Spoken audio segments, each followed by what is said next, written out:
There is cricket going on. Don't worry about that. New Zealand well and truly on top. The lead is 424. Bethel continues. Williamson dancing down the wicket, lofting straight down the ground for 6. A 33rd Test match 100. The little maestro loves this venue. As Williamson, this time touch too short and wide from Matthew Potts, and Kane Williamson, 50 not out overnight, moves to 54. Cutting the ball through the two fielders in front of and behind point and away to the boundary. 140 for 3 New Zealand.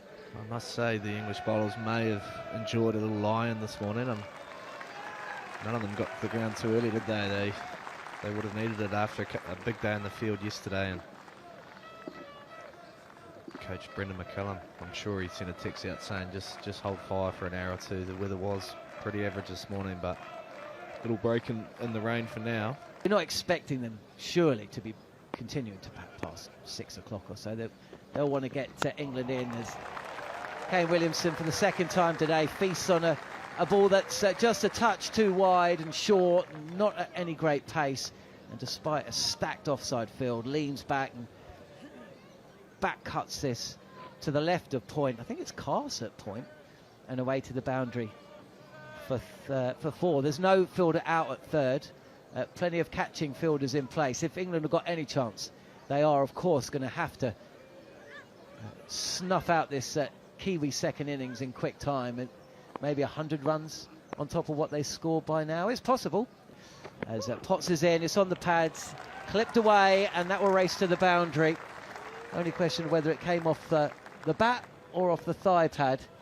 Either way, it's another 4 runs to score, which sees New Zealand reach 150. It does come off the bat, and Williamson's now 63. So yeah, what score would New Zealand either have to be bowled out for or set as a declaration for you to dispel any notion whatsoever that England could win? Yeah, I think it has to be 500, and I even have a feeling that they might go past that for the fact that there's 2 really nice days of weather coming after today. Bryden Carse in to Kane Williamson, who cuts behind square on the offside to the unguarded third boundary for 4. That was short and wide. It did sit up and beg to be hit, and Williamson obliged. Lovely shot. Moves on to 71. 159 for 3. I was complete. Do you know what happened?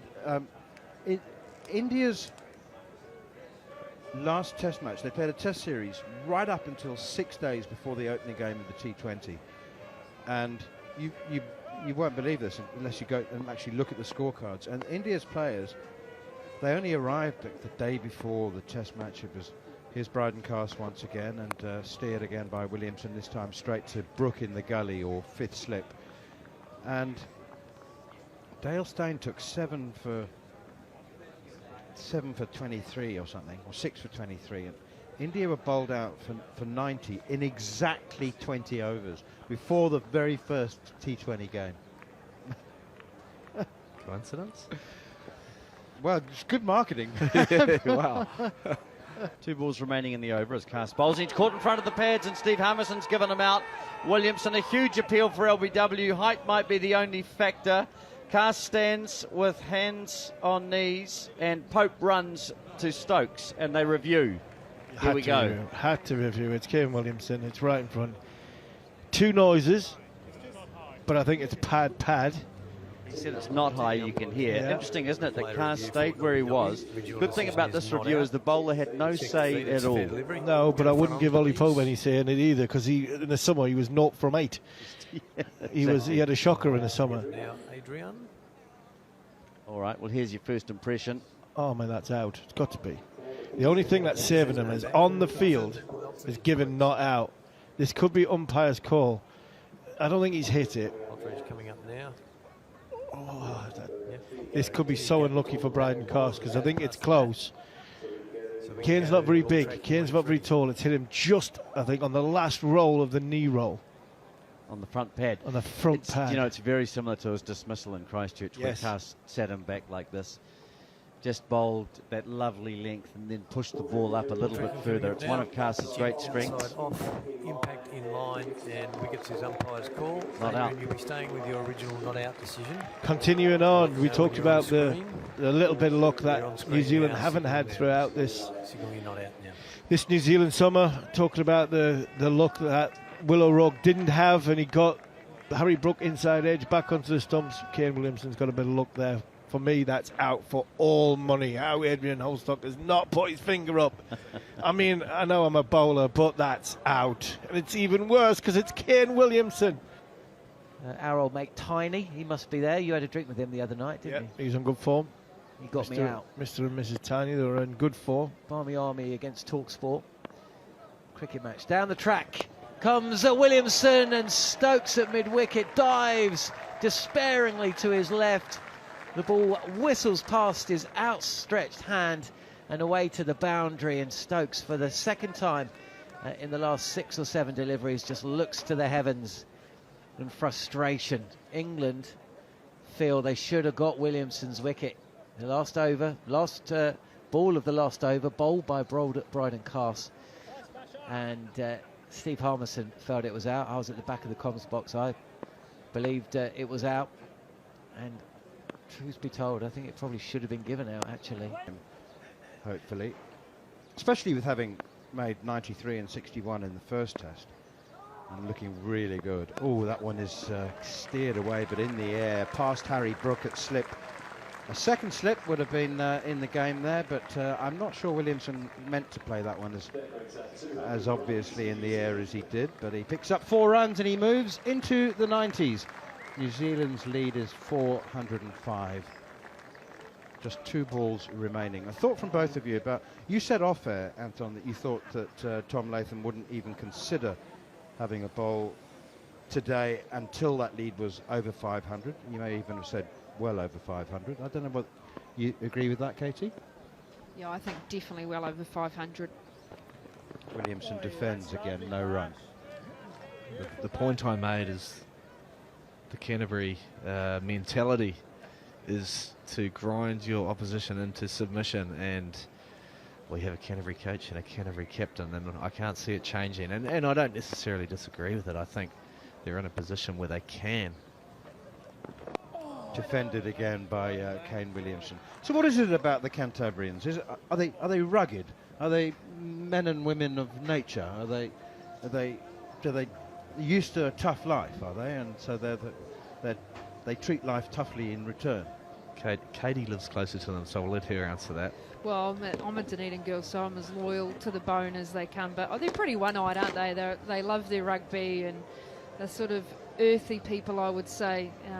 Very brutal, very black and white in terms of their opinions and thoughts on things. And yeah, they're definitely a proud province, but they're a different bunch, I would say.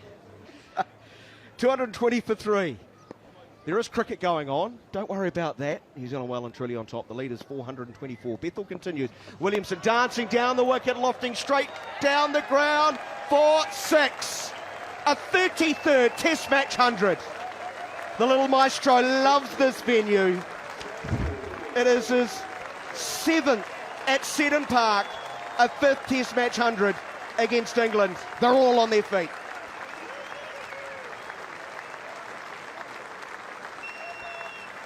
He is the heartbeat of this New Zealand batting side, isn't he? It's his 5th test in a row at Hamilton where he scored 100. He loves this ground, averages over 95 here. You sense in the last 20-odd runs it's been a build-up of pressure. He's increased his impetus out in the middle. Some half opportunities, but a glorious shot down the ground to bring up the 3 figures. Half of Hamilton is here because he is a local boy, he's an ND boy. He's someone that you absolutely cherish watching. Bethel bowls, he defends to the onside, just forward of square. 100 with 14 fours, 1-6 of 137 balls. Striking at 72. Very good scoring rate with minimum of fuss. And he's got the start and gone on. And he wants more. Dances down the wicket, hits powerfully just to the right of Bethel, who reacted quickly. He's good in the field, Bethel. Moved swiftly to his right, but the ball was just past him. And out of the fence for 4, straight back past the bowler, and the umpire has to get out of the way in New Zealand. scoring much more quickly now. 230 for 3. The lead is 4-3-4. 100-run partnership just like that off 102, sorry, off 168 balls, Katie. You just get a sense now that they're looking to try and target Bethel. They bash him out of the crease, and it means it brings another pace bowler back, the tiring pace attack as well. New Zealand 434 in front. We said they want probably at least 500. I think it'll be more north of that as well. I would ask Ben Duckett to bowl, and I would ask Zach Crawley in the manner that you see in county championship cricket, where the team that you're bowling to has got enough. 494. This is driven in the air, up over extra cover and to the boundary. Classy 4 more shot. runs. There is a classy shot from Williamson. And the field spread. And he knew as soon as he got it over that fielder that it was relatively safe. He moves to 136. At the end of a county championship game, and I'm sure in Plunket Shield as well, you know, there's usually a little conversation between the captains, and proper old school part-timers come on to bowl, and essentially Englanders would say, look, you've got enough runs, we're not going to employ our bowlers anymore, we're going to get the batters on to bowl. Fielded by Bryden Cass, and it's no run. 294 for 4, and to see what New Zealand did then. I'd love to see Ben Duckett running in from the 30-yard circle, but in saying that, it's not the worst idea. Daryl Mitchell might be able to hurt them, but Kane will just respect whatever's bowled. So I don't mind it, and I'd actually really enjoy that little period. I'd love to watch it. Channel. Joe Root made a comment about how Harry Brook had passed him at the top of the ICC rankings. Driven. 4 more from the bat of Williamson. Over pitch from Bashir. And this is driven through extra cover. 300 up for New Zealand. The lead has gone past 500, but still they bat on. So Joe Root made comment about Harry Brook replacing him as #1 test batter in the world, and Harry Brook just turned to Ben Stokes and said, he's going to run me out, isn't he? He actually only lasted a delivery, didn't he? Inside edge onto his own stumps, William O'Rourke bowling. So, you know, from hero to zero. Now it's 5 o'clock in the afternoon here in New Zealand. We've still got 2.5 hours remaining. Back for another hour. The lead would be up by, pitched up and driven over extra cover. There's a chase on for the fielder. I tell you what, that's timed exquisitely by Kane Williamson. Similar shot we saw earlier in the over, or the over before last actually. And Matthew Potts can't prevent the ball from going over the boundary. He was closer to it as well. Put in a good chase, but the ball was just died on him, and away it goes. So I don't know, has Williamson just started to accelerate a touch? He's moving towards 150. 146 from 195 balls, strike rate at 75. Maybe the declaration is nearer than we think. Oh, that's a nice ball, boy. Yeah, Bethel continues, push to mid-wicket, no run. maybe it is a little bit of tempo shift for Kane, but they were 2 of the most elegant lofted shots over cover I've seen from anyone, especially on a wicket like this where the bounce is not overly consistent. He's gone again as Williamson. He's given himself a little bit of room, and he's lofted it up over cover and away for another boundary. And it's 150 up for Williamson at his favourite cricket ground, Hamilton Seddon Park, where he averages 100, and he's got 150 here today. New Zealand's lead has moved to 522. They're 318 for 4. Anton Devcic is going to make way. I think Jeremy Coney will be coming in alongside myself, John Norman. And New Zealand bat on. But from your eyes, the big 4, I think Steve Smith maybe have operated in his own, on his own level for in terms of consistency for a 4 or 5 year period. Down on the sweep is Williamson. He could be caught by Rayan Ahmed running around on the edge of the boundary, and that is a good tumbling catch from the substitute fielder. Williamson's knock does come to an end. It's a success for Shoaib Bashir. A shake of the hand from Ben Duckett as he walks past Williamson, who's taken Bashir on and has been caught by the fielder. Slight toe edge from the bat. Bashir, or rather Rayan Ahmed, running around, taking the catch, and the applause for Williamson, who's got to go for 156.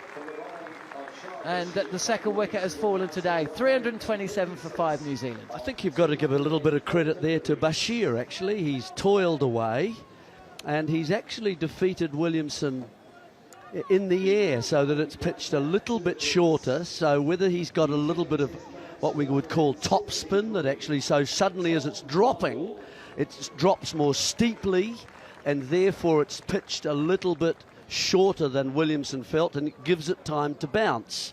And Williamson just played a kind of a semi-heavy sweep, and so that's why it carried as far as it did to Ahmed. If he had just paddle swept it gently, then it wouldn't have reached him and he would have been relatively safe. But he got enough bat on it, and Bashir going to his left, he had time to get underneath that, set himself and take the catch two-handed. On AM, on DAB, via the talkSPORT app and on your smart speaker. talkSPORT.